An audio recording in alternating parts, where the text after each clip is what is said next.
4 stages of raising children according to Tibetan wisdom. This is very interesting.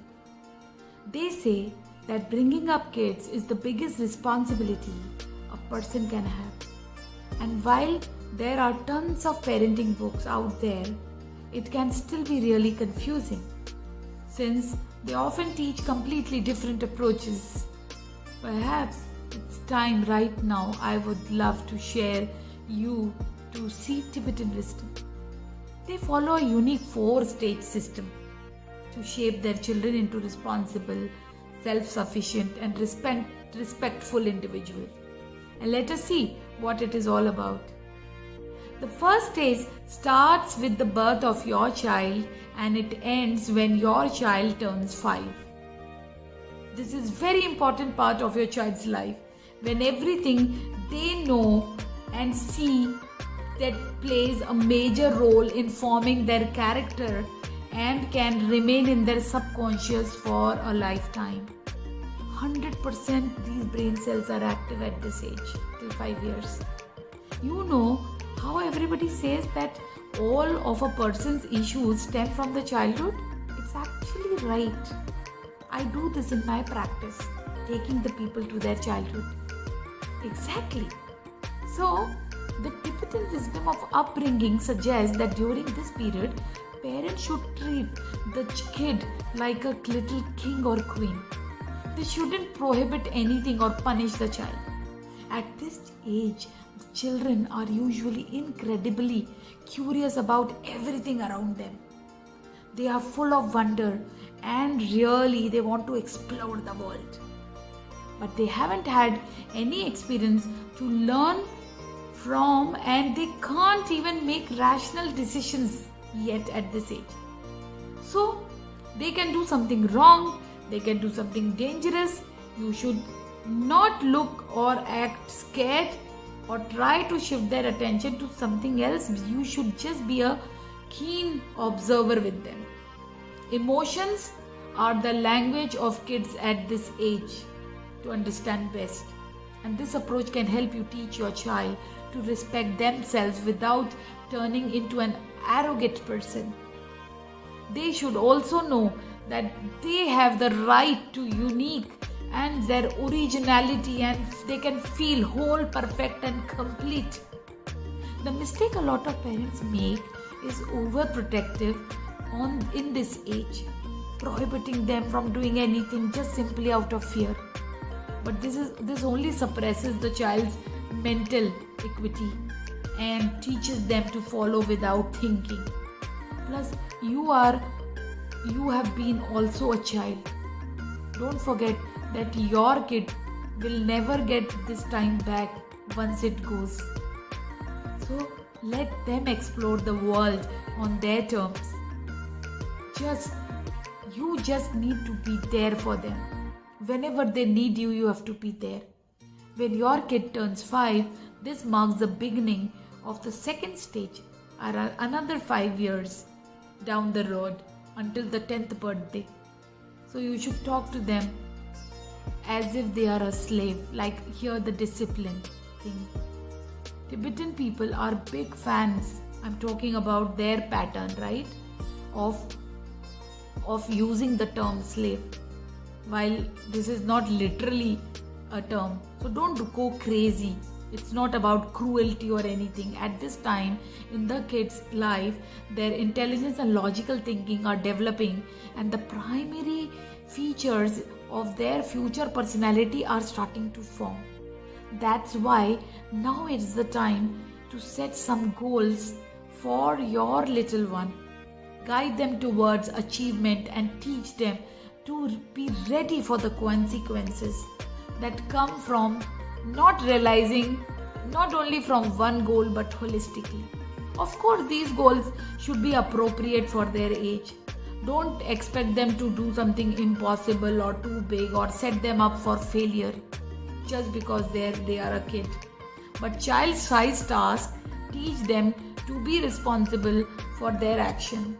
And don't let them be afraid to give them a lot of tasks during this period, because give them as much as they can handle.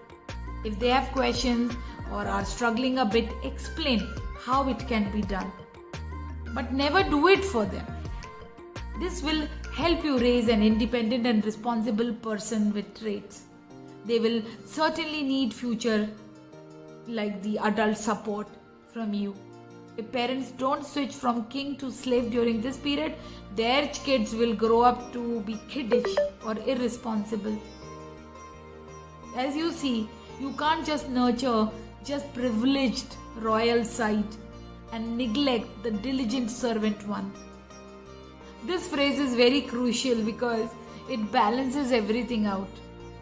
So your child has turned 10 and now you are done with the slave stage. So then for the next 5 years until your child is 15, this will be the third stage in the Tibetan style of upbringing.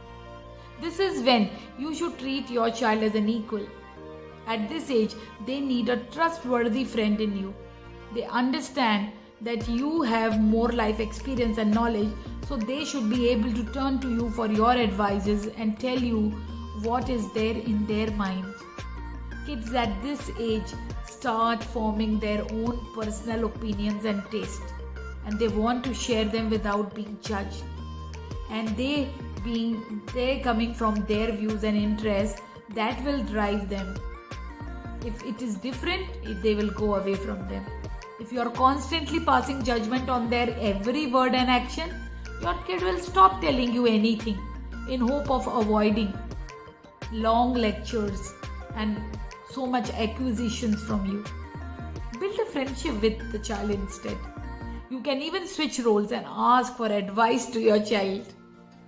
This will encourage their independence, critical thinking, and even self-confidence.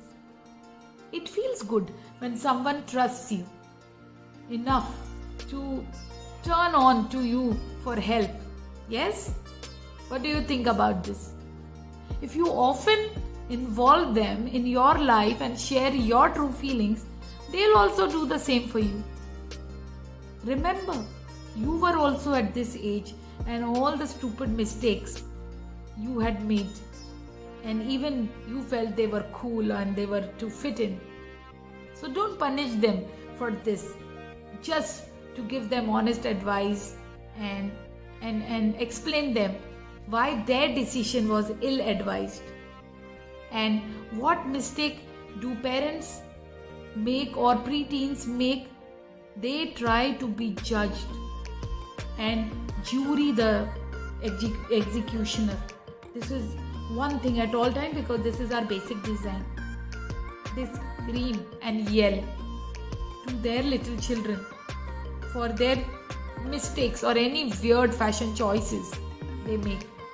If your teen is constantly faced by these strict rules and prohibitions, they'll actually would love to do something exactly opposite. Just stick to it. Just they will put you know, they will be like, they can be rebellious also. So just let your little birdie learn to fly, because anyway they are going to fly. They'll grow up insecure, dependent on others, and it will be very hard when you are not there. So you have got to give your child a chance to make their own decisions. It goes decision like making mistakes is a natural part of these decision making. They have to learn from then again an important life experience, and they are learning, and they are learning with you. And finally, there comes a time when your son or your daughter has 15th birthday, and here they enter the 5th and the final stage. By this time, your kid's personality is basically truly formed.